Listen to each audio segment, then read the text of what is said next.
On November 5th, 2024, this year, we got official confirmation from Nintendo's president that Nintendo Switch software would indeed be compatible with Nintendo Switch 2, where he tweeted out the following. This is Furukawa. At today's corporate management policy briefing, we announced that Nintendo Switch software will also be playable on the successor to Nintendo Switch. Nintendo Switch Online will be available on the successor to Nintendo Switch as well. Further information about the successor to Nintendo Switch, including its compatibility with Nintendo Switch, will be announced at a later date. And it's that more details and more information will be provided part that many have questioned. Does this mean it's some kind of limited backwards compatibility, or does this mean that there's just more to the story of backwards compatibility and how the Nintendo Switch and Switch 2 will work together from a software library perspective? And that's what I want to explore in today's video. While there are also some interesting rumors circulating online, going to very much classify this as a rumor, but it is interesting because it's something I do think we might see Nintendo dabble into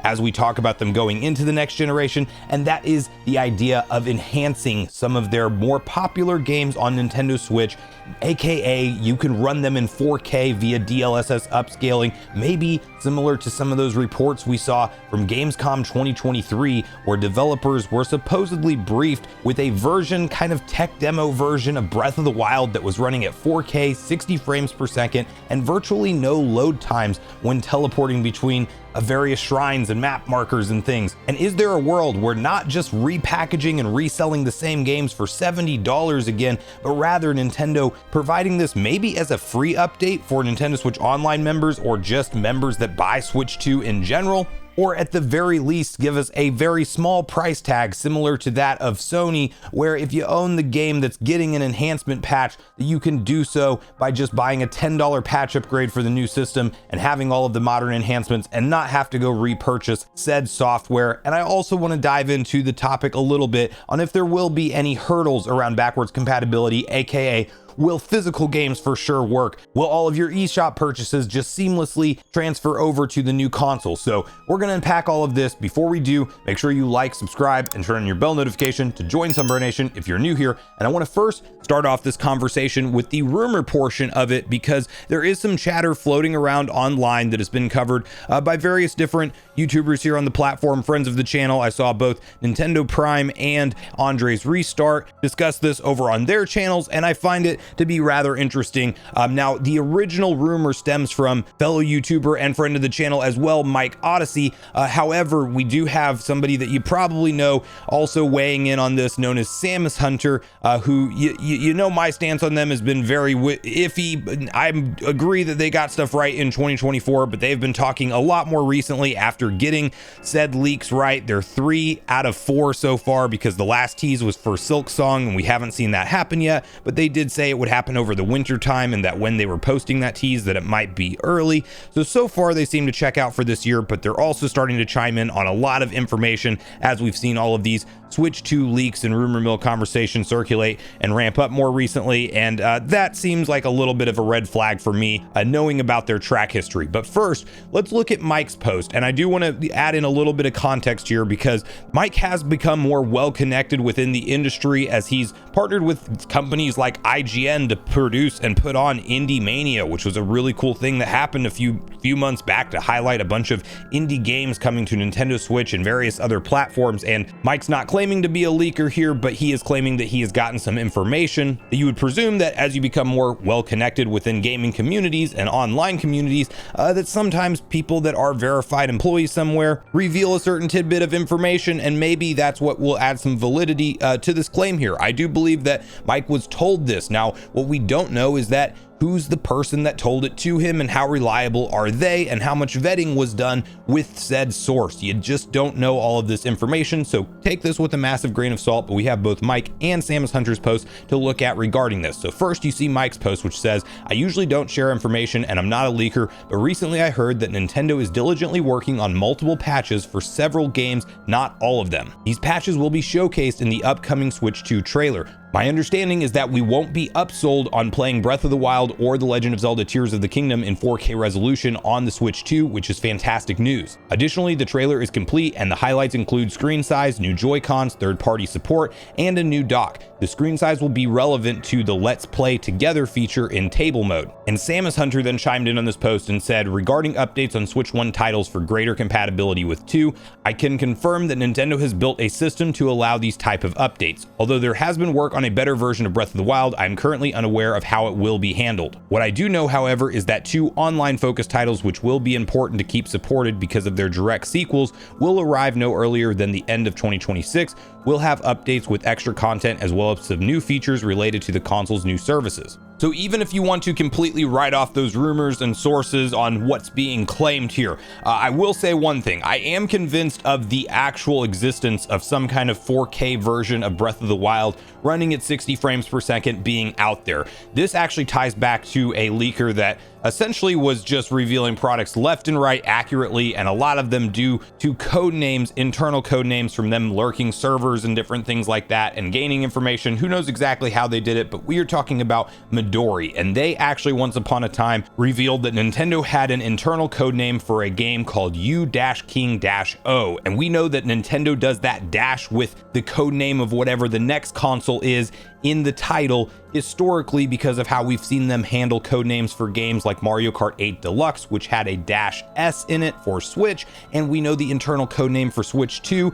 is Ounce, and there's no question around this. It's actually been confirmed whenever the Pokemon Company had that Terra leak that hit them, where essentially one of the biggest leaks in history, unfortunately gained by a group of hackers or a particular hacker online. Regardless, there was an employee password exploited, all of that stuff, but we know that Ounce is the code name of Switch 2 internally, long story short. So I do believe that due to all of the credible journalists that reported on the Gamescom 2023 story, stating Breath of the Wild specifically being shown off to them, enhanced with 4K, 60 frames per second, and no load times, I believe that when you have that data point and the point of reference around an internal code name where Midori's, all the other code names that they put out there did check out, just like Echoes of Wisdom. We knew that some kind of new 2D Zelda was likely being worked on because of a leaked code name from them, like literally that, Mario Party, many other games that I'm blanking on right at the moment, but we've learned about a lot of internal Nintendo plans from code names before we got their official confirmation. So that leads me to the idea that this is not that unlikely. Now, the good news part of this rumor is that Nintendo may not upcharge us for these enhancements, but I do believe that enhancements are indeed being planned. We just don't know how they are going to actually implement them. But considering that Nintendo has sold the amount of software that they have in the Nintendo Switch's life cycle, and they want to keep these games evergreen and still selling on their next gen hardware, which is part of the reason they're offering backwards compatibility for their next gen console, I think it actually does make more sense to update essentially all of the big sellers of the Switch 1 library of software and just provide it as a free upgrade for buying the new console. That would be the best way to handle it. However, Nintendo might decide to add some more value to a service like NSO and make it where if you're an NSO member, it comes included with the membership, and if not, you have to pay a $10 or $20 upgrade fee to get all of the modern enhancements from the old games. But as long as we're not in a cycle of them re-releasing those games entirely and trying to justify another $70 retail price point of those games to resell them again, as long as that's not what we see them do, I am all for this, and I do think that this would be a big value add and even a reason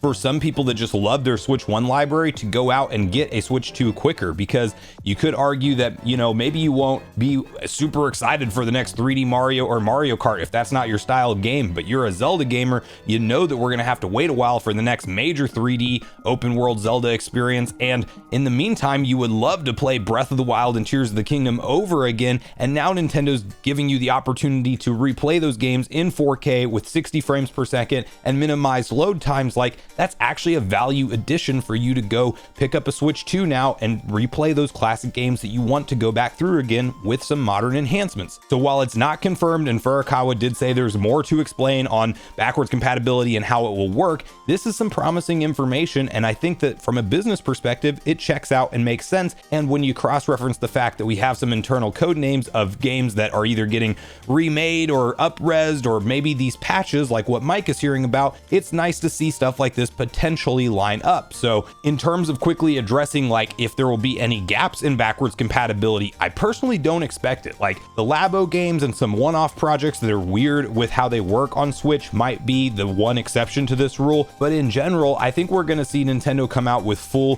physical and digital support, and it will be seamless. We've heard them talk about how things like Nintendo account are rolling forward for the foreseeable future, and that's how they're keeping in contact with their customers this time. Value-added services are coming along with that, aka Nintendo Switch Online and your digital purchases that are tied to your Nintendo account. So I believe that whether you've bought a game physically or digitally, it's going to be able to hop into the console or re-download from the same Switch eShop login, and select titles will just be updated to run way better, taking advantage of Nintendo's more powerful hardware. Lots of the leaks from the accessory manufacturers and just other inside sources that have been credible so far around Switch 2 information do seem to suggest that there is a cartridge slot in this thing that is roughly the same size as the current Nintendo Switch cartridge slot, meaning it's going to be something like a DS to 3DS type backwards compatibility, where you could just pop in a DS cartridge. Obviously a 3DS cartridge isn't going to work in the DS because of that little notch on the top and it's slightly different, but it's going to use the same cartridge slot and be seamless like that. I think that's absolutely what we're looking at for Nintendo Switch 1 software on Nintendo Switch 2. I will say briefly on those ongoing updates, like Samus Hunter mentioned that they were aware of 2 different projects that would be getting updates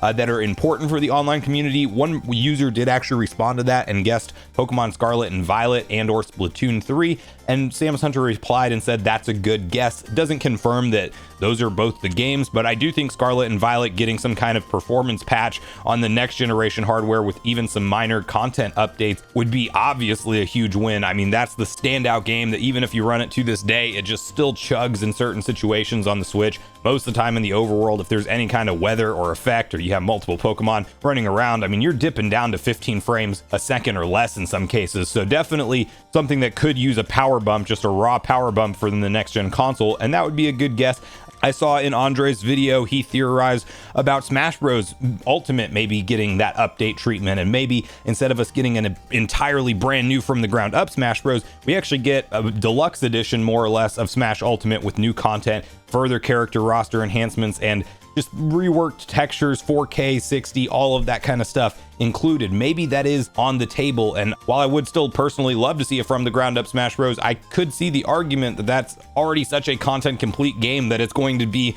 a very long road ahead to ever create and bring something forward that's literally going to outdo that in terms of the value that it adds to the players. So we'll have to wait and see how this all unfolds, but nonetheless, we know we're getting backwards compatibility. The question about enhanced backwards compatibility is an interesting one, and I do think it's something we might see Nintendo tackle in this transition to their next gen hardware. But let me know what you think of all this in the comments down below, and whether or not you're more or less convinced that Nintendo will do some kind of patches or updates to their big sellers on existing software. And do you think we see this right around the launch of their next gen hardware, or do you think this is going to be something that kind of slowly trickles out over the course of time? And do you think Nintendo does something like an upgrade path for $10? Is it just free for getting the new console, or do they lock it to Nintendo Switch Online as a member benefit, or at least something where you get it included for being a member and you have to purchase it? If not, how do you personally see them handling this if it does indeed become a reality? So make sure you share all your thoughts and feelings in the comments down below before you leave, regardless if we agree or disagree. Also, make sure you like, subscribe,